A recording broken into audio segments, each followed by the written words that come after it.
Hello बच्चों, कैसे हैं आप सब। आज मैं आपके लिए सैंपल पेपर 2 का नेक्स्ट क्वेश्चन लेकर आई हूँ। A dolphin jumps and taken a path given by the equation st equals to 1/2। एक पॉलिनोमियल दिया है आपको जो जिसमें t is greater than equal to 0। ht is the height of the dolphin of any at any point of time. तो इसका जो ए part है वो पूछ रहा है क्या is the function differentiable for T is greater then 0। ये बात हमें जस्टिफाई करनी है। क्या t इज ग्रेटर देन 0 पर फंक्शन हमारा डिफरेंशिएबल है या नहीं है। अब हमें दिख रहा है कि एक पॉलिनोमियल है H T equals to 1/2 bracket minus के 7t स्क्वायर प्लस के 3t प्लस के 2। ये हमें एक पॉलिनोमियल दिया। जैसे कि हम सभी जानते हैं कि जितने भी पॉलिनोमियल्स होते हैं वो सब कॉन्टिन्यूअस भी होते हैं और डिफरेंशिएबल भी होते हैं। तो हम लिखेंगे H T is a polynomial. हमें जस्टिफाई करना है ना, polynomial and all polynomials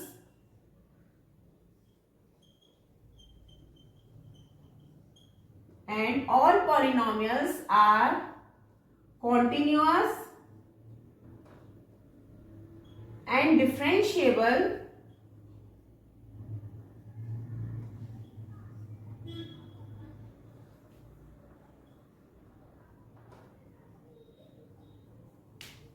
at t is greater than equal to 0। ठीक है, तो हम लिखेंगे hence h t is differentiable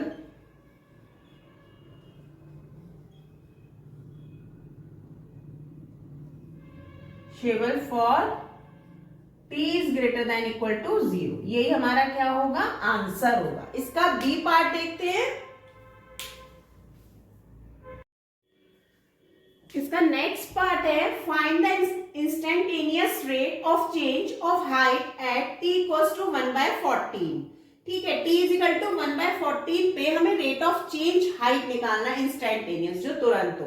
तो हम देखेंगे कैसे निकालेंगे रेट ऑफ चेंज आगे, यानी कि हमें th अपॉन dt करना पड़ेगा। t के रेस्पेक्ट में इसको डिफरेंशिएट करना पड़ेगा किसी गिवन फंक्शन को।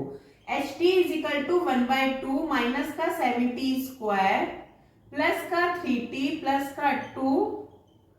ठीक है, अब इसको हम डिफरेंशिएट करेंगे। Differentiate with respect to t, with respect to t कैसे, dh t upon dt equals to में 1/2 माइनस के 14t 7 to the 14t plus के 3। ठीक है, अब t इज इक्वल टू 1/14 हमें दिया हुआ है तो हम यहां पे रख देंगे -14 इंटू 1/14 प्लस का 3। 14 से 14 गया, 3 में से 1 गया, 2 बचा, ये 2 आ गया, 2 से 2 कट गया, तो ये हम पे कितना आ गई height, rate of change 1 unit. कितनी आ गई, 1 यूनिट आ गई। t इज इक्वल टू 1/14 पे। आई थिंक सबको क्लियर हो गया होगा। इसका हम सी पार्ट देखेंगे।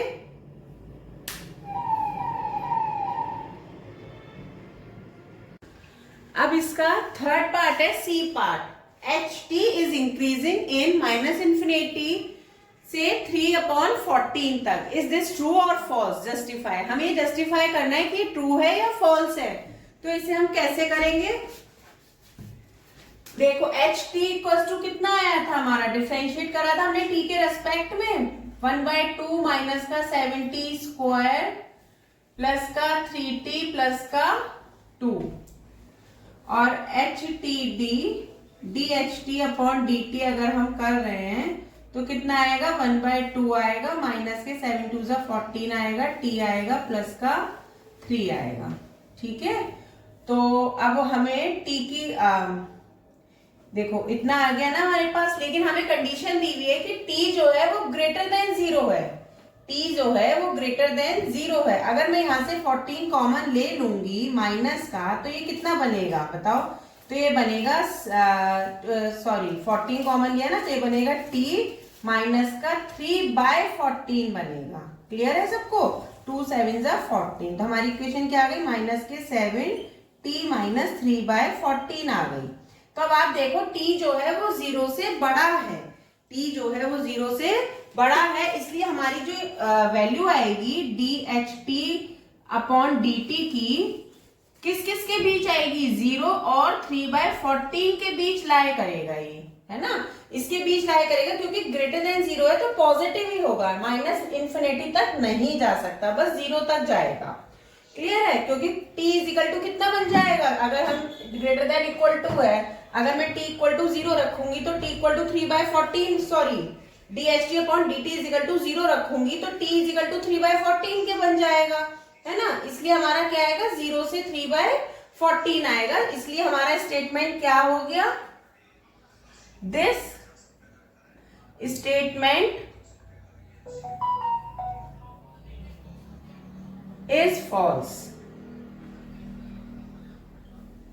ओके, मतलब ये इंक्रीजिंग इन माइनस इंफिनिटी से 3/14 नहीं होगा। Increasing ht increasing in minus infinity 3/14 is false. Clear है सबको? अब हम इसका नेक्स्ट पार्ट देखेंगे, डी पार्ट। ओके, अब हम इसका नेक्स्ट पार्ट देख रहे हैं, find the time at which the dolphin will attains the maximum height. मतलब डॉल्फिन जो है मैक्सिमम हाइट कहाँ अटेन कर रही है, also find the maximum height, और हमें फाइंड भी करनी है। तो हमने देखा था जैसे कि dh अपॉन dt हमारा जो होगा ना वो 0 के बराबर होगा मैक्सिमम हाइट पे, क्योंकि वो स्टेशनरी हो जाएगा। वो क्या हो जाएगा? स्टेशनरी, उससे ऊपर नहीं जाएगा, वो उसकी मैक्सिमम हाइट हो गई। तो dh अपॉन dt हमारा क्या आया था? माइनस के 7 आया था, t आया था, प्लस के 3/14 आया था। 3/14 माइनस के आया था ना, क्योंकि जब हम माइनस कॉमन ले लेंगे, ठीक है, इतना आया था, इक्वल टू ये 0 के होगा, यानी कि t इजिकल टू कितना आ गया? 3/14 आ गया। ओके, लेकिन अब हमें मैक्सिमम बताना है, तो मैक्सिमम निकालने के लिए क्या करेंगे? एक बार और डिफरेंशिएट करेंगे, तो d2h अपॉन dt 2 हो जाएगा। बोलो, d2h अपॉन dt 2 होगा, माइनस के 7 एज इट इज आएगा, ये 0 हो जाएगा और t का 1 हो जाएगा। अब आप देखो ये माइनस में आ गया, इसका मतलब ये क्या है? ये मैक्सिमम को शो कर रहा है, माइनस में आया है इसलिए ये क्या शो कर रहा है? मैक्सिमम हाइट है ये। ठीक है, तो हमें पता चल गया कि हाँ मैक्सिमम हाइट है, लेकिन अब हमें फाइंड करनी है किस पर? t इजिकल टू 3/14 में, क्योंकि कह रहा है find the time at the which dolphin will attain the maximum height. किस टाइम पे वो मैक्सिमम हाइट पे होगी? t इजिकल टू वह मैक्सिमम हाइट पर होगी, ये बात हमारी शो हो रही है। लेकिन अब हमें मैक्सिमम हाइट भी फाइंड करनी है, तो हम कैसे करेंगे? हमें फंक्शन में t की जगह 3/14 रखना होगा। ठीक है, बाय गिवन इक्वेशन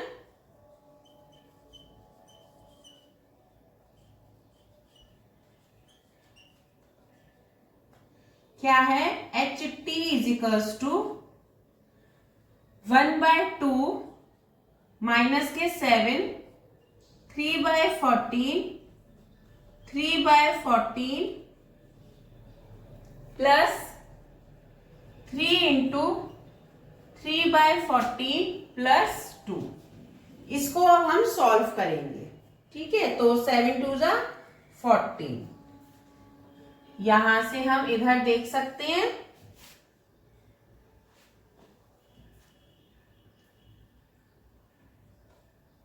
t की जगह 3/14 रखा है, 1/2 एज इट इज, माइनस के 3 3 जा 9 और 14 2 जा 28।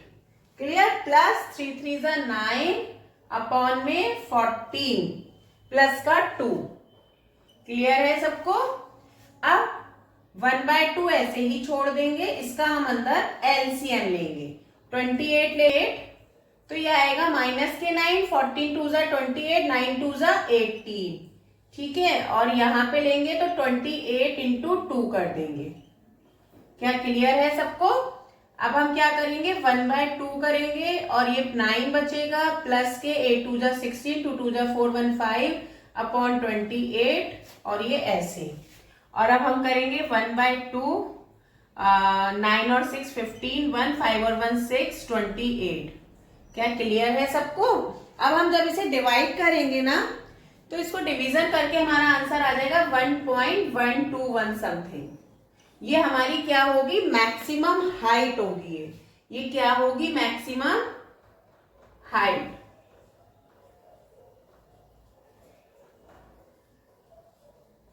ओके,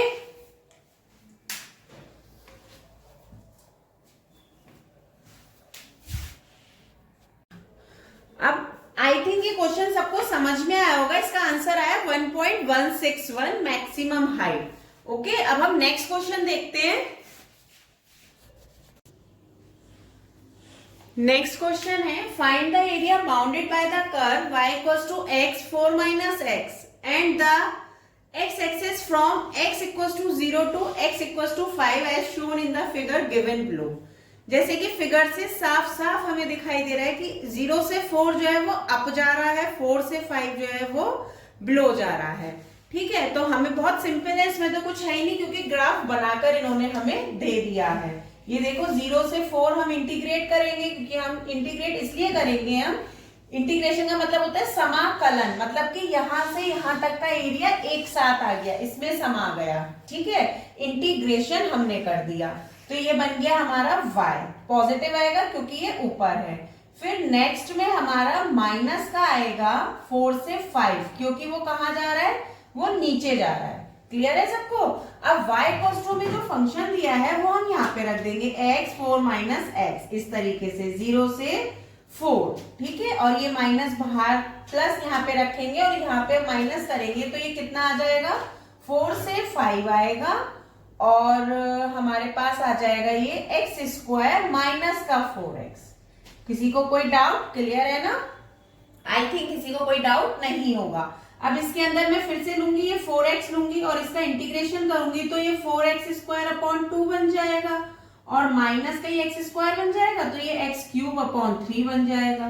क्लियर है? कहां से, 0 से 4 तक। प्लस करेंगे, यहाँ पे x क्यूब बन जाएगा क्योंकि इंटीग्रेशन कर रहे हैं, इंटीग्रेशन में एक पावर ऐड होती है, अपॉन 3 हो जाएगा, माइनस का 4 आ जाएगा, x स्क्वायर आ जाएगा, अपॉन में 2 आ जाएगा। क्लियर है? और ये 4 से 5 हो जाएगा। अब हम क्या करेंगे, यहाँ पे अपर लिमिट रखेंगे तो 4 4 जा 16 हो जाएगा। ये पहले चलो हम रख के दिखा देते हैं आपको। अपॉन में 2 आएगा, माइनस आएगा, 4 का क्यूब आएगा, अपॉन में 3 आएगा। अब लोअर लिमिट लगते हैं माइनस लगा के, लेकिन वो 0 है तो सब 0 हो जाएगा, इसलिए मैं उसे नहीं रख रही हूँ। क्लियर है सबको? नेक्स्ट है स्टेप, प्लस आएगा, यहाँ पे अपर लिमिट रखेंगे तो 5 का क्यूब आएगा, अपॉन में 3 आएगा, माइनस आएगा, 4 आएगा, इंटू 5 का स्क्वायर आएगा और अपॉन में 2 आएगा। अब माइनस लगा के हम लोअर लिमिट रखेंगे तो 4 का क्यूब आएगा, अपॉन में 3 आएगा, माइनस माइनस प्लस हो जाएगा और 4 इंटू 4 का स्क्वायर अपॉन 2 आएगा। आई थिंक यहां तक सभी को क्लियर हो गया होगा। अब हम इसे सॉल्व करेंगे। कैसे? देखो 4 का क्यूब बन गया ये ऐसे कट कर लो, 2 2 जा 4। ठीक है, और ये 4 का स्क्वायर एज इट इज रहने दो, माइनस का 4 cube upon 3 as it is रहने दो क्योंकि अभी आगे कट हो जाएगा या डबल हो जाएगा, प्लस 5 का क्यूब अपॉन 3 आ जाएगा, माइनस करेंगे 2 2 जा 4 हो जाएगा, 2 इंटू 5 का स्क्वायर हो जाएगा ये। क्लियर? और माइनस के 4 क्यूब अपॉन 3 हो जाएगा, 2 2 जा 4 हो जाएगा और इंटू 4 का स्क्वायर हो जाएगा। अब देखो कुछ कट रहा है क्या? नहीं कट रहा। अब ये भी 2 टाइम्स है, ये भी 2 टाइम्स है और प्लस में है तो 4 टाइम्स हो गए। मैं इधर साइड में कर रही हूँ, सब लोग ध्यान से देखें। इसके बाद इधर साइड में है। ठीक है, तो देखो ये वाली टर्म और ये वाली टर्म 2 2 टाइम्स है तो ये 4 टाइम्स हो जाएगी, इंटू 4 का स्क्वायर हो जाएगा। क्लियर? और ये भी माइनस में, ये भी माइनस में, यानी कि माइनस के 2 टाइम्स हो जाएगा। 4 का क्यूब है 4 का तो 64 हो जाएगा और अपॉन में 3 आ जाएगा। ठीक है ना, 3 एलसीएम हो गया और ये 2 टाइम्स हो गया और 64 हो गया। यहां तक आ गया, ये आ गया। अब ये बचा हमारे पास, तो इसके लिए हम क्या लिखेंगे, 125 या 5 का क्यूब ही रहने दो, अपॉन में 3 माइनस का 2 इंटू 5 का स्क्वायर 25 आ जाएगा। ये आ गया, है ना। अब हम क्या करेंगे, इसको सॉल्व करना है बस। तो ये कितना बन गया, 4 4 जा 60, 4 जा 64 बन गया ये। तो आप देखो इसमें से और इसमें से 64 में कॉमन ले लूं, तो मैंने 64 कॉमन ले लिया। अंदर क्या बचा, यहाँ पे 1 बचा, माइनस का 2/3 बचा, ठीक है। और यहां से मैंने 25 कॉमन ले लिया। बीच में क्या चल रहा था, बीच में प्लस चल रहा था, यहाँ पे ये प्लस के मैंने 25 बाहर कॉमन ले लिया, तो यहां से बचा 5/3 माइनस का 2, क्योंकि यहाँ पे क्यूब है और यहाँ पे स्क्वायर है, तो 25 मैंने बाहर कॉमन ले लिया। ऐसा इसलिए कर रहे हैं ना, कैलकुलेशन बहुत इजी हो जाएगी, वरना कैलकुलेशन करना बहुत मुश्किल हो जाएगा। अब इक्वल्स टू में 64 को हम एज इट इज रखेंगे, 3 में से 2 जाएंगे, 1/3 आ जाएगा, प्लस आ जाएगा 25 आ जाएगा, 3 2 जा 6 माइनस के 1/3 आ जाएगा। ये माइनस के हो गया और ये प्लस के हो गया। तो एक बात सुनो, 64 में से, क्योंकि 3 हमने सॉल्व करा था कि 64/3 प्लस 25/3 माइनस के 1/3, तो 64/3 माइनस के 25/3 आ गया। 3 एलसीएम हो गया, 64 में से 25 गए, 39 बचा। 3 को हमने 39 को 3 से डिवाइड करा तो कितना आ गया, 3 1 जा 3, 3 3 जा 9, 13 यूनिट इसका आंसर हो गया। क्लियर है सबको? आई होप ये क्वेश्चन सबको समझ में आया होगा। ओके देन, बाय बाय, हम नेक्स्ट क्वेश्चन के साथ कल मिलते हैं।